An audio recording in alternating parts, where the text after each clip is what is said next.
Hi everybody, this is Alchemist2 and I'm back again with another movie review. Yesterday, my good friend took me out to see The Foreigner, or as my dad would say, The Foreigner. I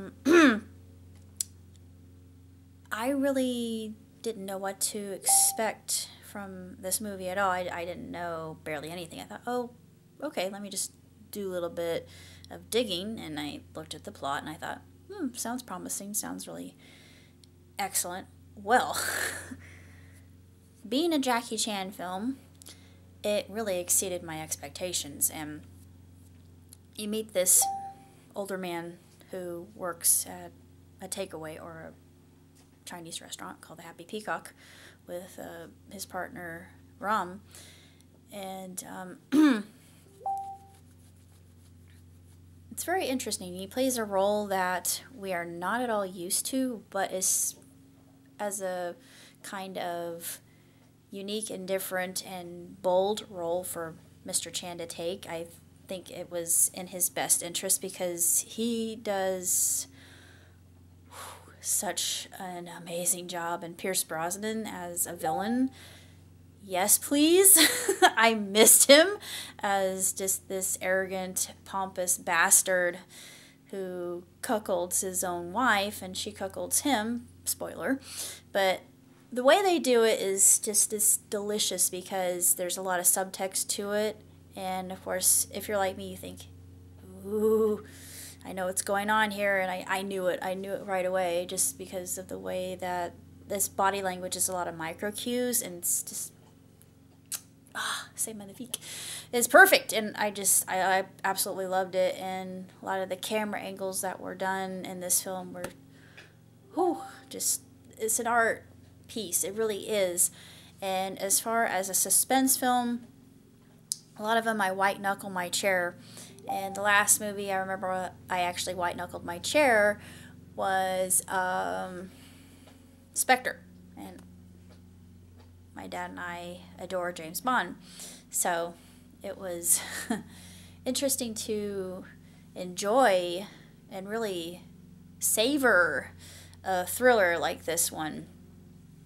Not really white knuckling the chair. I just covered my mouth one time because there were some shocking scenes, even though I knew a lot of what was going to happen next. And what's kind of eerie is I'm kind of wondering how accurate the whole IRA thing is, and I'm thinking it really is devastatingly accurate, which really kind of disturbs me a little bit. But it's something you don't hear about that's spoken.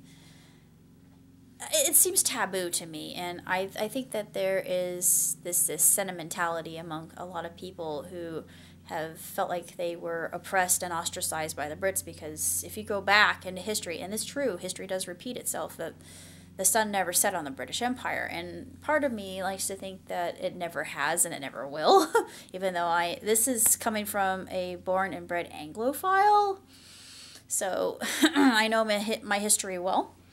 And if we don't learn from history, we have a tendency to make the same stupid mistakes. But as far as this movie is concerned, if you're a Jackie Chan fan like me, go see it because it will knock you for a loop. It is so good. It's insanely, passionately sensational. There are some very funny moments in it that will make you laugh out loud. And Jackie Chan, his fight scenes are just, they're spectacular as usual. I am thinking he really is in his 60s, so they kind of break the fourth wall with making a character for him who is his age. And you think, whoo, you are still spry. Look at you. Go. Get him, Jackie, get him. But it's really incredible just to see how far into madness that he is driven, and realizing just how much he is broken due to what has happened to him in his past. And they do a flashback. And it's just... it's insanely good. And as far as movies are concerned, it's got to have my top rating of best films so far this year, because it is just unreal. 2 thumbs way up, 5 stars, hands down, no question about that. There aren't any. There really, the only real nag I had about it was something that my friend pointed out, and he looked at me. Although he loved it to death, he and I had just a blast watching it. We just loved it thoroughly throughout. He said none of the British had British accents. I thought, I'm starting to think they aren't speaking in that kind of airy tone that we're used to hearing with that I love so much, even in a villain. We had an Irish villain, so there you go.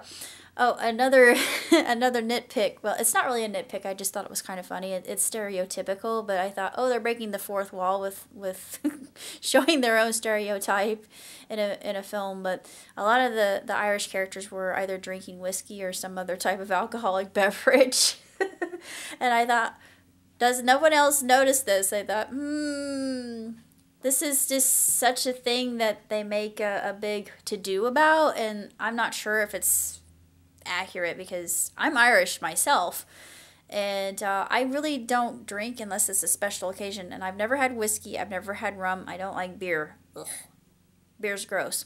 However, I did have Jaeger. I had a little, it was a shot of Jaeger. It's called Scarlet Wench. I had it over at Hofbrauhaus. It's really good. I really liked it.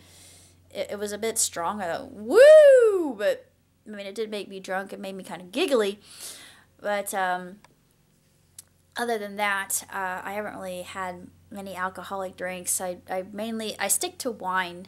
Wine's my thing. I love red wine. Sweet red wines. I haven't had Moscato. I have my Moscato in the refrigerator. Moscato, Zinfandel, which is absolutely tremendous. And, of course, sake, which is another one of my ultimate wines that I savor very thoroughly. I'm trying to think. Maybe I'll try rum or whiskey later on. I probably wouldn't like whiskey because the stronger ones I just don't care for. But yeah, the stereotype I don't really think is that accurate, even though I remember it kind of brought scenes of that Family Guy episode where they go to Ireland and when they land the plane just starts rolling through all these whiskey bottles, and I thought, okay, let's just insult some people again because we're so good at that. We're so great at being non-politically correct. Yes, let's continue being non-politically correct in this PC stinking world. But anyway, I'm not politically correct, and I will continue not being politically correct. But anyway, it's just I thought that was so funny. I had to think in the back of my head I was laughing, even though I wasn't really laughing. I think the only person that really noticed that because it seemed like in almost every other scene they're having a little glass of whiskey or champagne. I thought, really? is that so common? But beyond that, that's basically all I gotta say.